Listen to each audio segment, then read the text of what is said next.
So that was fun. All right, we'll just on the benefit, for the benefit of everybody's time, just go ahead and get started. So I did call this meeting for a couple things. One, I wanted to go over some highlights and some expectations that you can have of me as the president for this year. Also, because we did have a board policy review committee meet on Monday, I still wanted to keep with the tradition that there is a committee of the whole between the committee meeting and the regular meeting, so that there's still more time to review and discuss that. I'll be answering any questions around that after this room was there at that meeting, and the Angelo will be doing the report for that. Just so you know, what we will be talking about is in your folders. It's put together some things that I have. It's a little black folder in your envelope, and that's what we'll discuss. First off,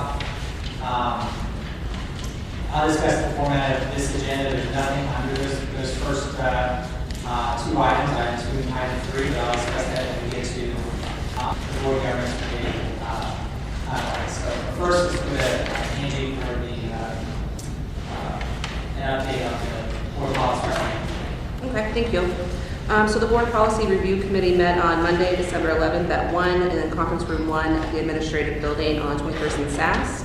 After extensive discussion with administrative staff and the solicitor, we are recommending the following policies for your consideration and approval.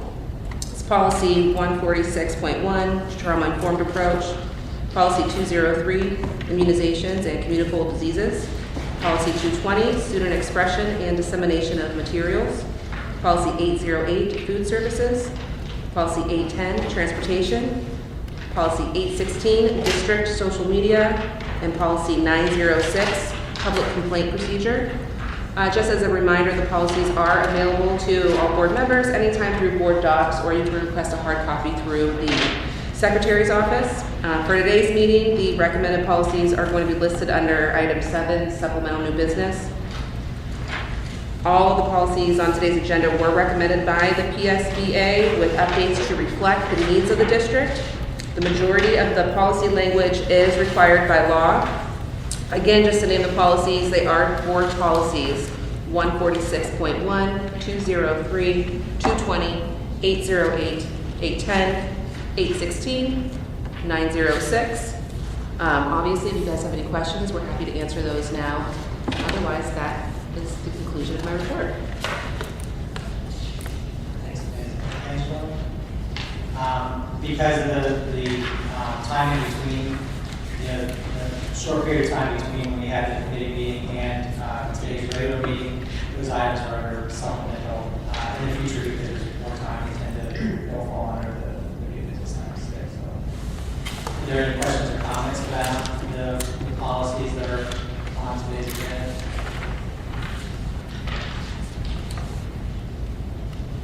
Okay. For this next item, it's in that black folder I mentioned. There is a short letter I have to you, sort of like what are my goals as board president for the year. It really is to focus on the business of the board, focus on how I can support each of you and our and board as a whole in Team 10 being effective. And a big part is not just for this year, but making sure that we're laying the groundwork for 2025 and ahead. Ms. Jones did include the list of the whole year for schedules, or the meeting schedules for the year. Just so you know that I've been working with Mr. Polito. We are working on sort of building upon what Ms. Devlin did last year with a rotating schedule of what directors would come to speak for the board different months, so you can have some advanced knowledge. It's going to build upon that and have a little bit more information to include the expected items of when we start budget discussions, when do we do the superintendent evaluations, when do we have other items like curriculum adoption, when do those things come across, so that as a big help for the new members, but really for all of us, that as you're planning, if you have questions about specific areas of the district or certain services or programming, then you can look ahead and say, okay, well, I know this is going to be brought up in March and prepare for this. Or you could bring up a question and say, is there any way we could address this at a different time, or perhaps, maybe there's something additional that's not on that list. That way you can look at the workload that we're all going to be essentially under. So hopefully that provides a good, clear vision of what to expect for the year.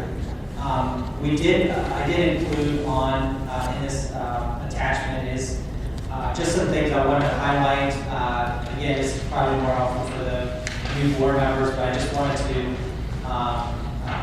have it in text of, what is the purpose of the board committee, what is the purpose of the committee as a whole, which we're meeting in now. And committees as a whole, just being nerdy, they have hundreds of years of history in legislative bodies. It's where we can be a little bit more relaxed and open about discussions. Basic parliamentary principles, there is an attachment here towards the back that is the guide from PSBA on essentials for the parliamentary process.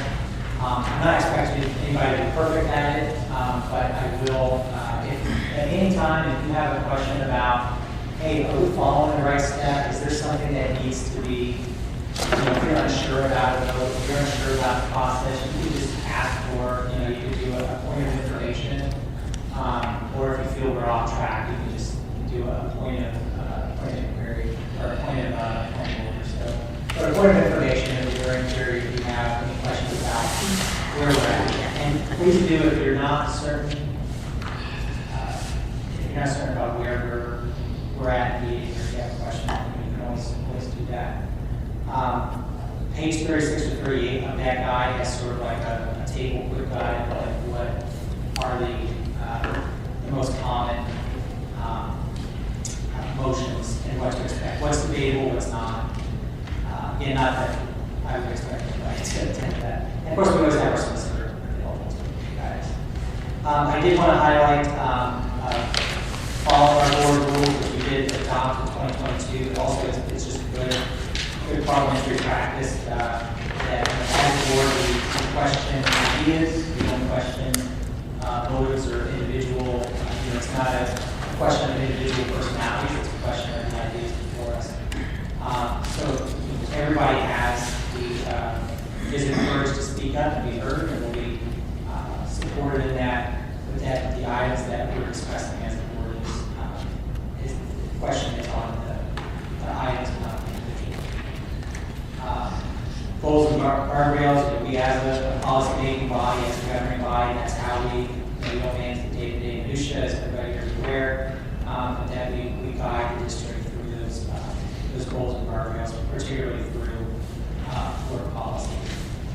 I did put a note here for most of you who are already aware, continuing the practice too that Ms. Devlin had started with a memorandum that Ms. Jones will send out just as a reminder of how to get your items on the agenda. And then also a note here about something that Mr. Walker brought to our attention about recent rulings on the Sunshine Law that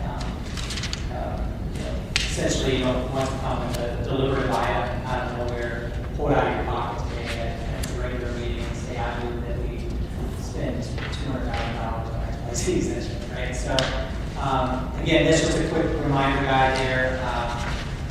Attached is board policy 011 that we passed in November. This is something that PSBA recommends districts pass. It's essentially rather than a negative guide for what the district or the board shall not do, it's more of a positive guide for what we will try to do, what we will aim for. I won't read that in its entirety, but that is word for word from the PSBA recommendation that we did adopt. This book will be attaching that to your annual ethics forum to complete because when we did pass the policy does state that the board members will sign it every year as well, so that will be included in that. The next item is part 3 of this is, as I started here off, what you can expect from me. A reminder to me to attend virtually what's according to our board rules. And also what I will strive to do, my goals, with clarity what I'm aiming for. As I mentioned, I'm working with the superintendent on that year-long, it's subject to change, but something you can plan ahead. For the committee and liaison assignments, I've talked to pretty much most of you, and the draft version is available on the very next page. If you wish to be considered, or you don't wish to be on a given committee, or serve as a liaison to any of these specific areas, just let me know by the end of the week if you could. That way we can finalize the committee and liaison assignments. Although I know that some of them are long-term appointments, like the IU and the land bank. Those are through 24, 26 respectively. So moving to that draft again, the draft of the committees and liaisons. I have a note here that the president and the superintendent are ex officio to all committees. I try to assign a chair and a vice chair to all the committees, just so that it's not like who's going, if the chair's not available at the meeting, who's going to sort of step in, and it's a little bit more clear again. The page after that is what I drafted with consultation with the superintendent and several of you, is a mission statement for each of the committees. That way everybody's sort of on the page of like, what is the purpose of the committees? And also sort of what are the expected deliverables of these committees. Most of those deliverables are very general. Those are target goals. Those are not, I have no authority and will not sanction any of you if you don't meet those deliverables. But, some of these are just very, like board policy review committee, it's boilerplate regulatory language on what the purpose of the board policy review committee does. The expulsion review committee is the exact same statutorily what's required of us, with the addition that the committee would, in its own work, that the committee members in its own work for the expulsion review will make recommendations on the process. If there are recommendations, there won't be. But just where the committee members will come back to the rest of us and provide us with, like, hey, these are what we found. These are some things that we think could be improved, or and so that way there's some, that way we feel confident that there's been some review of the process.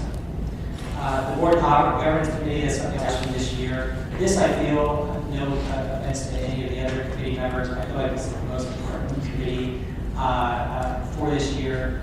And my goal and hope is that we would all participate in a board retreat between April and August. That board retreat, between now and then, that we would aim to prepare for that retreat, that there would be specific goals and outcomes that we would hope to accomplish at that retreat, and that would be the work of the committee, starting moving forward on that. Again, especially with this one, board governance committee. Again, these are my thoughts. These are my proposal on that. And any time if anybody has any suggestions on these, please do mention that. The pandemic impact and future preparedness one is really a board. It's a committee where there's only one board member, unless somebody else here wants to participate in that. That's more or less us updating whenever there's a drastic emergency or situation that's happened, a review of what's happened, what are some strengths, what are some challenges that we encountered. That way, should the next pandemic, should the next sort of doesn't, you read the news, it doesn't, scary pandemics on the horizon, so none of them hits us, and we're still going through this one. So that way, there's sort of documentation for when this board is no longer here, and our leaders in this district are no longer here. That way, if and when something occurs, future board members, future leaders can look at that and say, this is what they did, and they don't have to search through Go Erie articles and whatever else might exist. And again, that's a report, a Go Erie report, probably before the end of the year on this one. That's really it. That's all I had. I wanted to put those to your awareness. Again, your feedback, your input is desired, just what you can expect from me and everything else going forward. Lastly, the committee of the whole agenda. This is a format that is actually in the proposed board rule changes that we'll be voting on next month on the 17th. First read for today. This one, I just been talking with Mr. Polito, just it'd be nice just for again, my aim here is consistency and information, and so that when we have our committees or whole meetings, that they are consistent under the topics. You can expect the same agenda essentially every meeting, so there's less question of what would be there. Yeah, so that's, I think that's everything. Mr. Chairman, I have a question about the agenda. So would we expect this committee of the whole agenda just as presented, or will we see items underneath, like which presentations will be happening? Will there be more detail, or do you intend to keep it general like this? Thank you, Zeb. So yeah, my aim was that the headers would remain. So the part 2 educational student services, that part would remain, finance and operations. Highlight the board committees that would remain, but the actual items underneath those would be subject to change based on what is, there may be nothing under educational student services. There may be, and if we adopt this as our board rules in January, if we keep going forward, the committees might change. There'll be different committees. So that's a good question. This agenda is slightly different than the one that we put in the board rules for the committee of the whole. Yeah, that was an error. The one that went into the, So there is no public comment at a committee of the whole? there is a public comment. Because that's not on this agenda here. Right. Is it supposed to be on here? Go ahead, you're. May I speak? Yeah. At this particular committee of the whole meeting, there is no hearing of citizens. But at the committee of the whole meeting that we have at the administration building, Right. there we have a Okay, so public the comment. board rules that we laid out, the agenda is slightly different depending on which committee of the whole meeting. I think that Yeah. they should reflect, like, that there's two different agendas. Thank you. And do we have people show up? I mean, is this open? Do people come here? Okay, so the same thing. Oh, cool. Okay, great.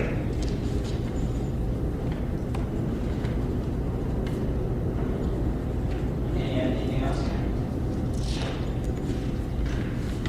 Again, starting points for discussions. Other than that, thank you.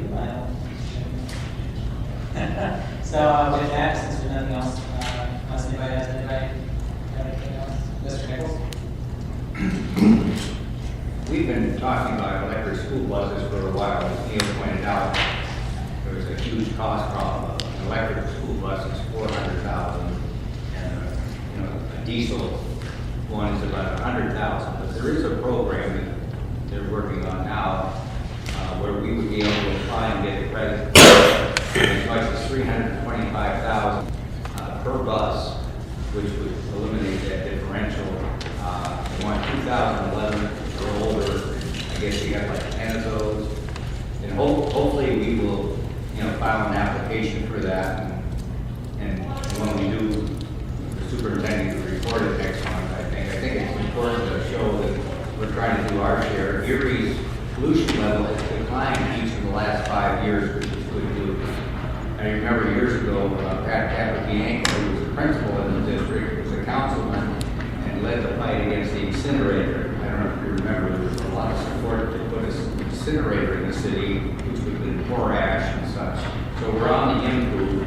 The diesel exhaust in particular is noxious, and hopefully we qualify. There's only 2 school districts in the county that would qualify for this $325,000 rebate per vehicle, which would be us and Corey. Mill Creek would try it, for example, but the credit there is only $200,000. So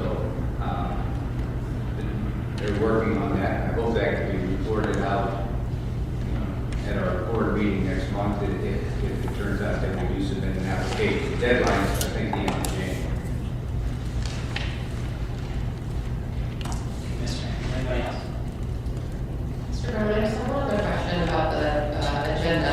So I'm thinking about our regular meeting coming up here, the reports of committees and liaisons portion. I've always been a little confused about that. So would it be your intent, and maybe I'm just looking for guidance from the group too, you've assigned folks to official committees. So it would, I'm asking, I guess, would it be your intent that folks would report out on those official committees there under that matter? But if they had anything else to say, like for example, Mr. Nichols or I wanted to rave about the Erie Highway last night, we would do that under any other matter at the end of the meeting. Is that kind of, I'm just curious about I think that's a good question for us as a board. I mean, my thoughts on speaking with what the board has done is that I'm aware of. But my initial thought is that we would swap out the names instead of having everybody listed, because not everybody's on a committee or chairing a committee or a liaison. Instead, where we would actually list the committees and and have a spot for liaison for that. That was sort of what I think would be good practice. As far as like reports in general, when I was on county council, we used that time for anything that anybody had to say, but that, we don't have that spelled out in the board rules, but it's something that I would think, I would lean on what the desires of the board would be. For now, for today's meeting, I would say let's continue with the process of if anybody has anything additional to add, that would wait until any other matter towards the end. But if anybody else is supportive of anything else, but I also would give just general reports under that time. Let me know, but I just think it's also that's helpful. I mean, I know back, we used to have like community liaisons, and so under community liaison, anybody can say anything really, right? So we got away from that, which I think is good practice. So again, just for my own clarity, we'll hold those, unless it's an official committee report, we'll hold those to any other matter. Great. anybody else? Yes, sir. You have a lot of discretion on how to apply the rules to all of what you're talking about. And by the way, I'm very impressed with all of this. That's illegal. But there are times, consult discretion wise, there are times when the superintendent gives a superintendent's report, gives a report, and you can interpret it as just that, or a board member might recommend a board member to reject asking of the superintendent, could the superintendent please consider this or that for a subsequent report? Of course, that can be done in a manner, but it's also a time where the superintendent reports on something and a board member has a question about something else. For the superintendent,